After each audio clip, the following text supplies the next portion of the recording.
Creo que, tal y como han preparado el memorando de entendimiento, no hay manera de sacar a Israel del Líbano sin que todo se venga abajo. La forma en que se redactó el documento fue intencionada por parte de los iraníes, en mi opinión. Porque no solo pasa con el caso del Líbano, también se ve con el tema de las sanciones y el programa nuclear de Irán. Dijeron que hay dos líneas aquí. Una está relacionada con las sanciones, las de la Agencia Internacional de Energía Atómica, las del Consejo de Seguridad de la ONU, y las sanciones primarias y secundarias de Estados Unidos.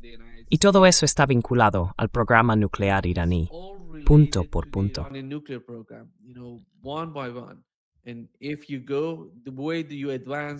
Y si avanzas en la línea de cómo se desarrolla el programa nuclear iraní y el tipo de inspección que quieren tener sobre ese programa, vas a tener un alivio de sanciones. Eso es una tarea enorme. Creo que eso nunca va a pasar, porque el Congreso no está por la labor. No va a ocurrir. Ese es el primer punto. El segundo es Líbano. Como has mencionado, es fundamental, es muy importante. No hay manera de dejar de lado el caso de Líbano y seguir adelante con otros puntos de ese plan en el memorando de entendimiento. Y de hecho, tu interpretación del memorando es correcta. Creo que no hay forma, a menos que la administración Trump dé un giro completo y se convierta en algo totalmente distinto de lo que hemos visto hasta ahora.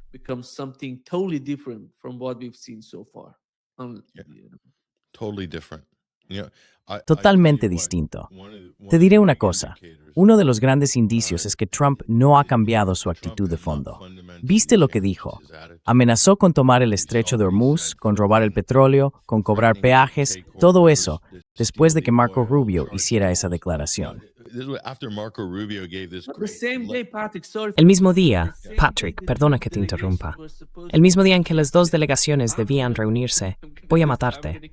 Voy a atacar Irán otra vez y será más duro que antes.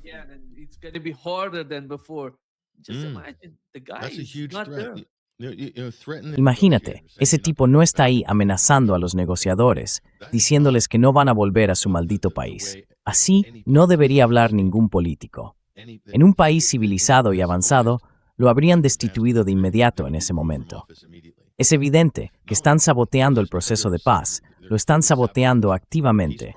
Trump intentó sabotear el proceso de paz con esas declaraciones. Eso es un hecho, y no está representando al gobierno ni al país de una forma honorable. No se puede ser jefe de Estado y actuar sin honor. Bueno, poder se puede, pero acabas en la misma categoría que Idi Amin, Adolf Hitler y otros cuantos personajes de la historia. Muy bien, puedes seguir así, Trump, y hablar todo lo que quieras de esa manera, pero no puedes ser respetado.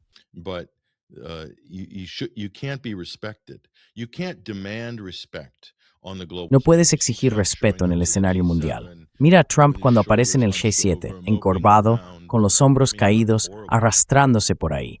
Quiero decir, se veía fatal. De verdad parecía un desastre. Y solo estoy diciendo un hecho, ¿vale? Luego lanza esos ataques verbales, esas amenazas. Y Nima, ya sabes, sus seguidores dirán, oh, es solo Trump, él dice cosas.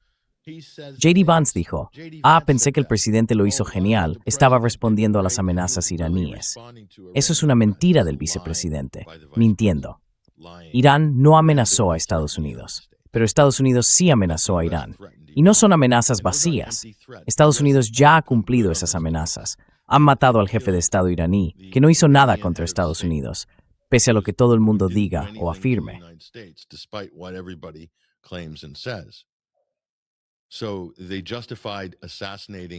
Así que justificaron asesinar al jefe de Estado y a muchísimos otros iraníes, científicos, volando universidades, matando a políticos, a generales y a quien hiciera falta. Y Estados Unidos ya ha llevado a cabo esas amenazas.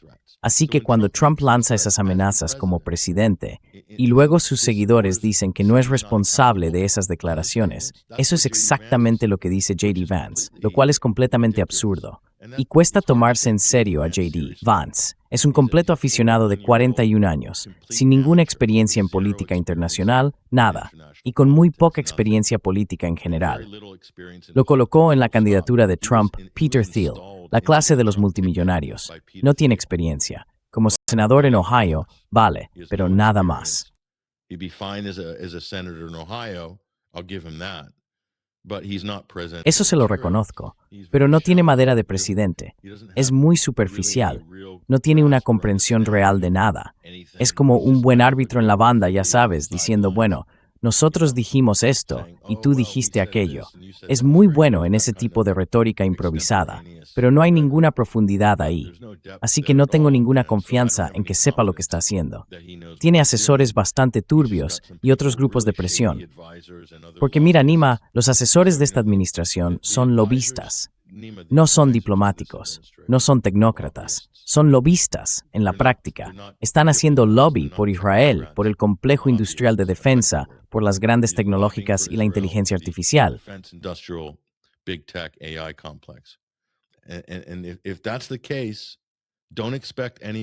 Y si ese es el caso, no esperes que ninguna de esas negociaciones de alto nivel tenga éxito. No lo esperes. Entonces, ¿dónde nos deja eso, Nima? Nos deja con que Irán impondrá una fuerza mayor en la región. Ya sabes, simplemente van a seguir adelante y hacer lo que consideren necesario. Y luego, con el tiempo, la realidad se adaptará a la posición firme de Irán. Los países árabes del Golfo tendrán que ajustarse a Irán. Y al final, creo que Israel no tendrá más remedio que hacer lo mismo, igual que otros actores de la región. Y eso es así, ya ves. Estados Unidos no va a tener mucho que decir en todo esto, pero me temo que será un proceso largo y doloroso, y Estados Unidos no va a ayudar a acelerarlo.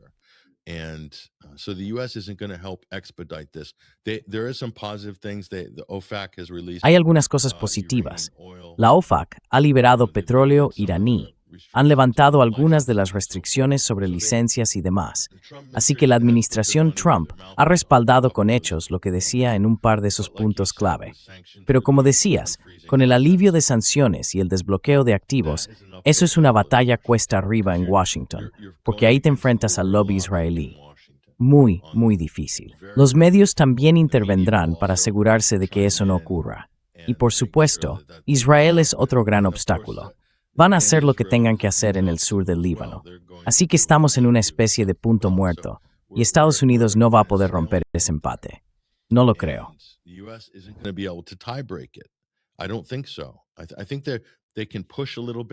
Creo que pueden presionar un poco, sí. Pero la razón por la que J.D. Vance y Trump están presionando es porque las encuestas muestran que el nivel de apoyo a Israel entre los votantes estadounidenses está en su punto más bajo, igual que las cifras de Trump, que se están desplomando. Y eso es porque se ha vinculado demasiado a Israel. Es una de las razones por las que le está yendo tan mal en las encuestas. Esa es la única razón por la que vemos este pequeño giro de J.D. Vance y Trump. No es porque les importen los libaneses, los iraníes o los palestinos. Es porque están perdiendo claramente apoyo entre el electorado con esta guerra, y todo el mundo sabe que fue una guerra por Israel. Todo el mundo lo sabe en Estados Unidos, aunque no todos lo admitan. Y por eso han cambiado un poco de postura.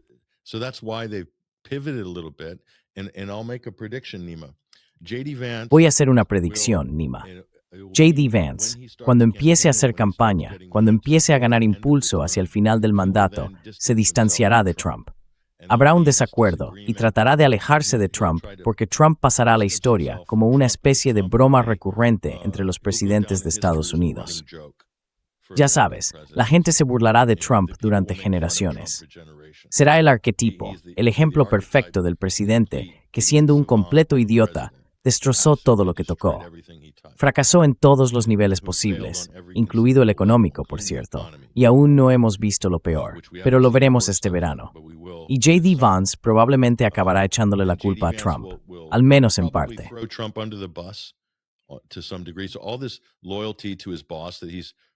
Así que toda esa lealtad hacia su jefe que está mostrando ahora mismo es puro teatro. J.D. Vance odia a Trump. Lo odiaba, pero cambió de postura para conseguir su puesto en esta candidatura. Porque al final, lo único que le importa es abrirse camino hacia el poder y luego mantenerlo, porque eso es lo que les importa a sus donantes. Es un representante de la gran inteligencia artificial, de las grandes tecnológicas, de la gran industria y de Wall Street. Eso es, en esencia, J.D. Vance. Y diría que eso mismo fue Obama. Obama fue un representante de Wall Street. Crearon a Barack Obama, y esa fue su base de poder y en última instancia su apoyo, y él cumplió con ellos.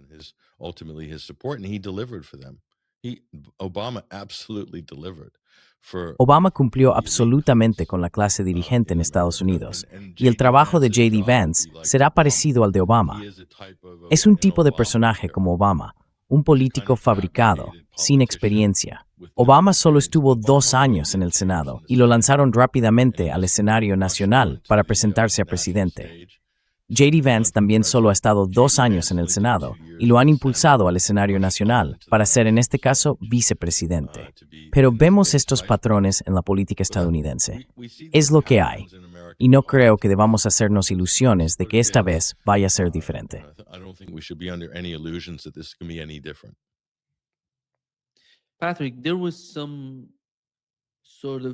Patrick, pasaron cosas bastante extrañas durante las conversaciones entre Irán y Estados Unidos en Suiza.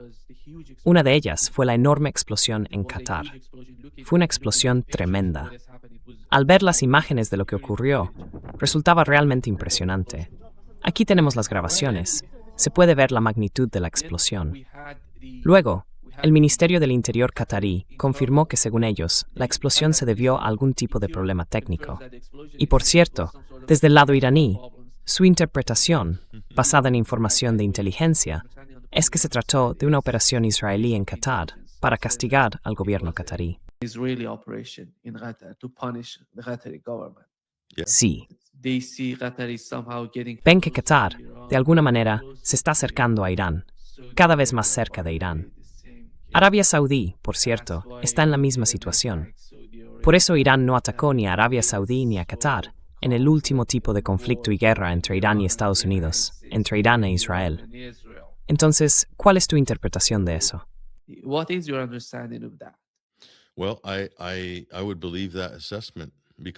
Bueno, yo sí creo en esa evaluación, sobre todo por el momento en que ocurre. Es muy sospechoso, porque si miras la situación, Nima, estamos en un punto muerto, ¿verdad? Un auténtico bloqueo. ¿Y qué podría romper ese bloqueo?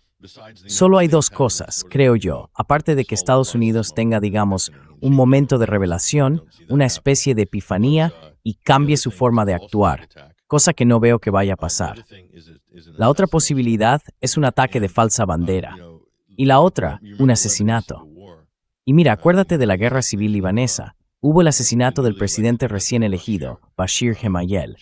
Y ese asesinato desencadenó la masacre de Sabra y Shatila, que fue de hecho uno de los hechos que inspiraron la formación de Hezbollah. Sabra y Shatila, algo así enorme. La Hafrikusnia que Yemen small. Enorme.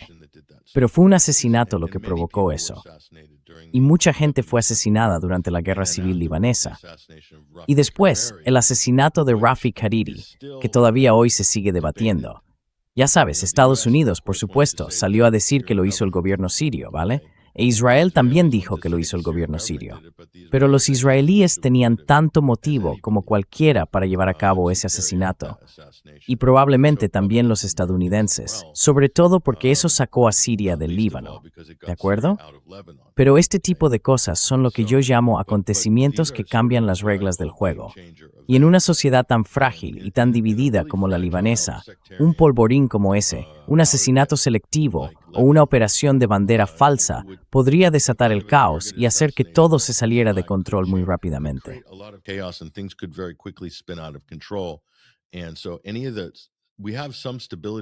Así que con todo eso, ahora mismo tenemos cierta estabilidad, aunque la agresión está contenida por el momento entre Hezbollah e Israel.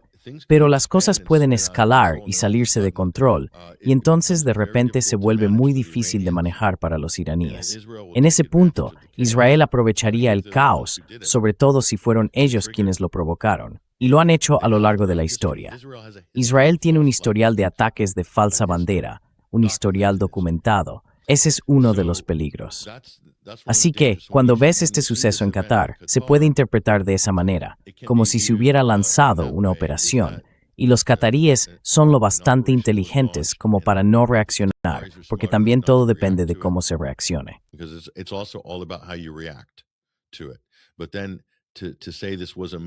Pero decir que esto fue una forma de disciplinar a Qatar o de castigar a Qatar también es plausible, porque siempre que hay negociaciones o reuniones de alto nivel, como el G7, la Conferencia de Seguridad de Múnich o las reuniones de la OTAN, vemos a Zelensky lanzar de inmediato, ese mismo día o el anterior, un gran ataque con drones o algo que interrumpe cualquier intento de negociación de paz. La idea es que no quieren que se desarrollen negociaciones. Básicamente, Karak Thrustrogontinunu. No quiero tinu plimber. Statsattak toward en Ansnitza.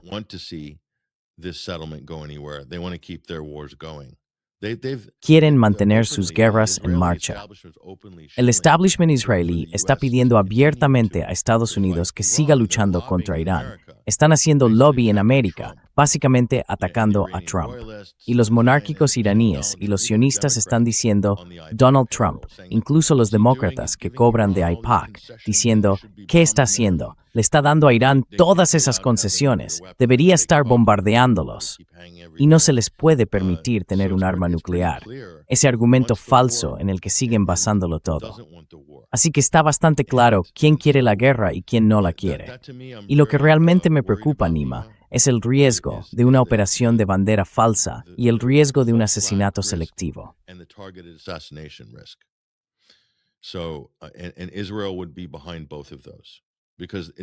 E Israel estaría detrás de ambas cosas, porque es muy fácil ver el motivo. Son muy claros con sus intenciones ahora, no lo esconden. Y por supuesto, los medios internacionales y los halcones de guerra en Estados Unidos apoyarían sin dudarlo una narrativa de falsa bandera para implicar a Hezbollah o a los iraníes, o quizá algún grupo tercero relacionado, al que luego podrían culpar indirectamente de parte de Irán. Todo eso serviría para acelerar una operación militar o para romper el alto el fuego y hacer descarrilar por completo las negociaciones. Para mí, ese es un riesgo enorme.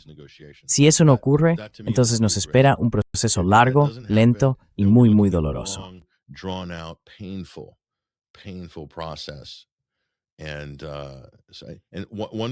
Y hay algo que me resulta alentador, Nima, y voy a tener cuidado con esto. No quiero darle ningún mérito a Mohammad al-Jolani, también conocido como el presidente al-Sharar.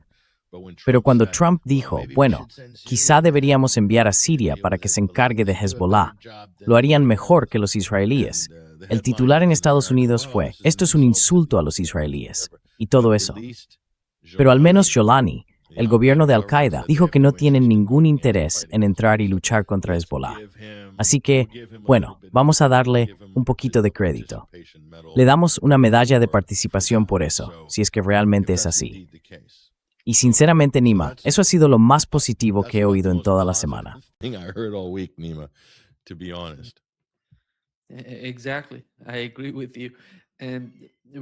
Exacto, estoy de acuerdo contigo.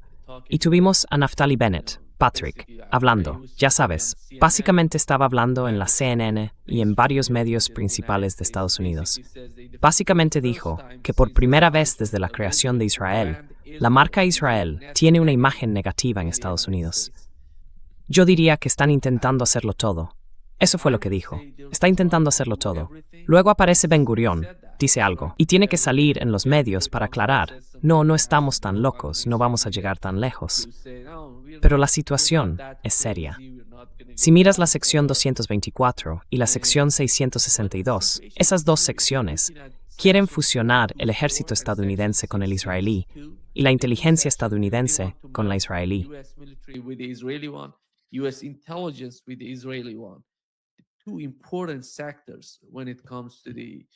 Dos sectores muy importantes cuando hablamos de Estados Unidos y del poder que tiene como superpotencia. Cuando combinas su fuerza militar y su inteligencia, da la impresión de que Israel tiene acceso a todo. Se nota que el tono, el ambiente, han ido cambiando y están cambiando de forma drástica hacia Israel. Por eso hay que oficializar lo que ha ocurrido en términos de poder militar e inteligencia y cómo eso puede facilitar la agenda israelí en Oriente Medio. No sé hasta qué punto eso podría ser realmente efectivo, Patrick, porque la región ha crecido muchísimo, en mi opinión. Por eso vemos que cuando está la guerra en Ucrania, ¿quién acoge las negociaciones? Va a ser Turquía en esa región. Con Irán y Estados Unidos, vemos a Pakistán mediando entre Irán y Estados Unidos, y a Qatar haciendo lo mismo.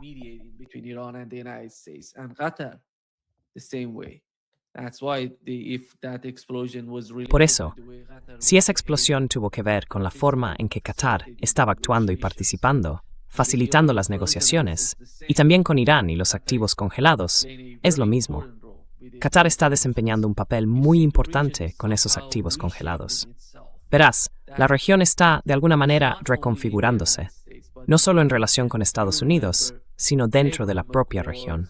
¿Recuerdas los acuerdos de Abraham y la normalización de las relaciones con Israel? Aquellos tiempos ya pasaron. Creo que los israelíes están empezando a darse cuenta de eso. No sé qué puede hacer Estados Unidos por ellos. Ya no queda nada que permita a Estados Unidos ejercer presión sobre Arabia Saudí, Qatar o Irán.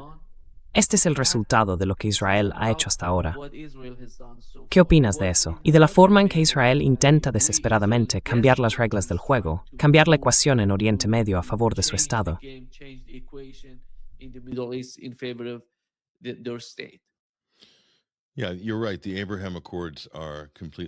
Sí, tienes razón. Los acuerdos de Abraham están completamente muertos. No hay ninguna posibilidad. Lindsey Graham y otros dirán que Arabia Saudí se va a unir a los acuerdos de Abraham la semana que viene o algo así. Pero yo creo que eso es una ilusión. Esa gente está desesperada. Fue una idea vacía desde el principio y solo consiguieron venderla a medias porque parecía que podía traer algo de estabilidad. Pero en cuanto empezó esta guerra, en cuanto Estados Unidos e Israel lanzaron esta guerra, todo se vino abajo. Los acuerdos de Abraham están básicamente en el fondo del Golfo Pérsico. Se acabó porque Estados Unidos les ha demostrado a los estados árabes del Golfo que en realidad es una carga para su propia existencia, que no va a contribuir de forma significativa a su futuro.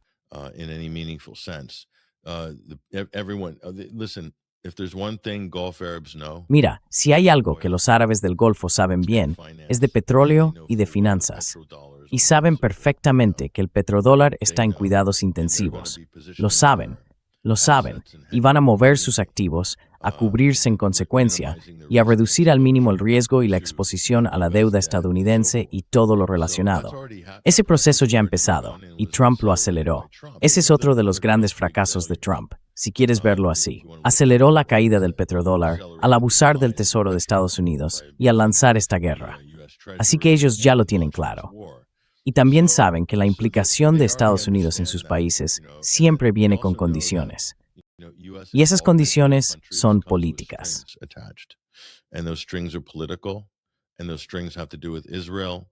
Y esos lazos tienen que ver con Israel.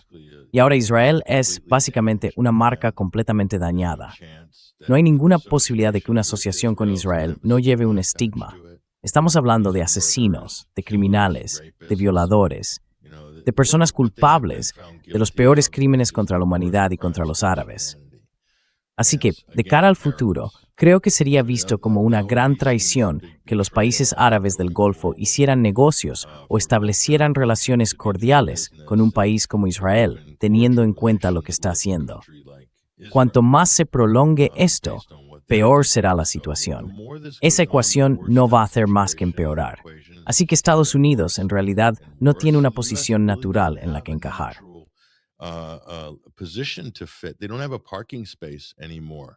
Ya no tienen ni un solo espacio en el que aparcar en Oriente Medio y Asia Occidental. Simplemente no lo tienen. Se acabó. Quiero decir, tenían toda una serie de instalaciones militares que a estas alturas los iraníes han destrozado por completo.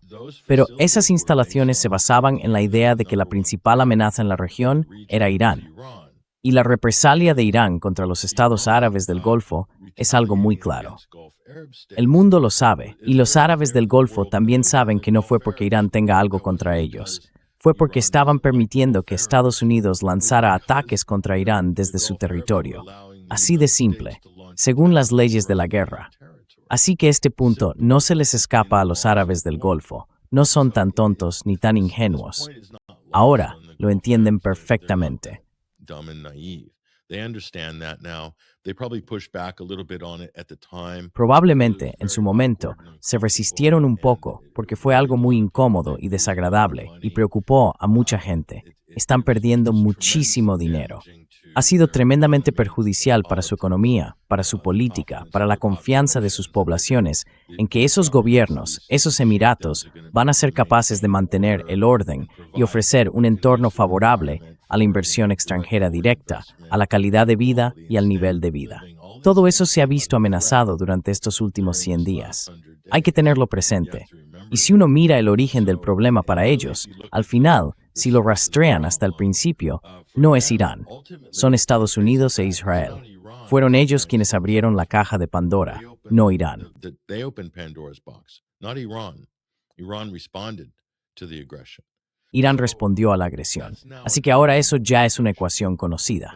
Es una ecuación conocida. Creo que de aquí en adelante, Estados Unidos va a intentar averiguar cómo puede mantenerse en la región de forma creíble. Es una cuestión difícil.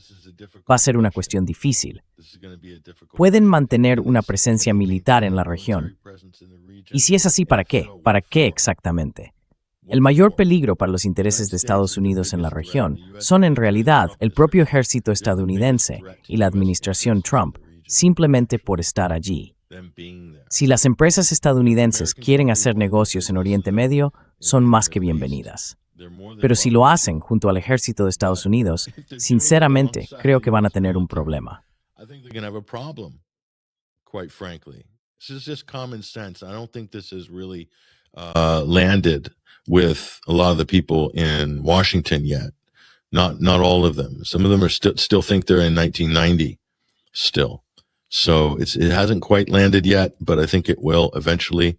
So, in terms of the future of the region, I think that's just that can only be positive. So that the Gulf Arabs are going to have to decide, do they want to have a future or not? Because if they don't get on board with, recognizing that Iran is a regional superpower, Y no empiezan a tratar con ellos de esa manera, con respeto, entonces la región empezará a tener conversaciones serias sobre una arquitectura de seguridad regional. Pero eso sería sin ninguna participación estadounidense. Sería algo hecho por la región y para la región. That's by the region and for the region, and that has Israel on their periphery. Y eso tiene a Israel en su periferia. Algo para contener a Israel, porque ese es el agresor. El problema es que si Estados Unidos se va, queda un solo problema en la región, y ese es Israel. Son el agresor más agresivo.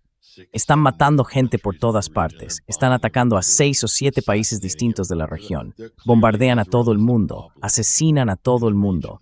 Está claro que Israel es el problema en la región, no es Hezbollah, no son los aliados de Irán. Esos argumentos funcionaban antes, pero ya no van a funcionar más.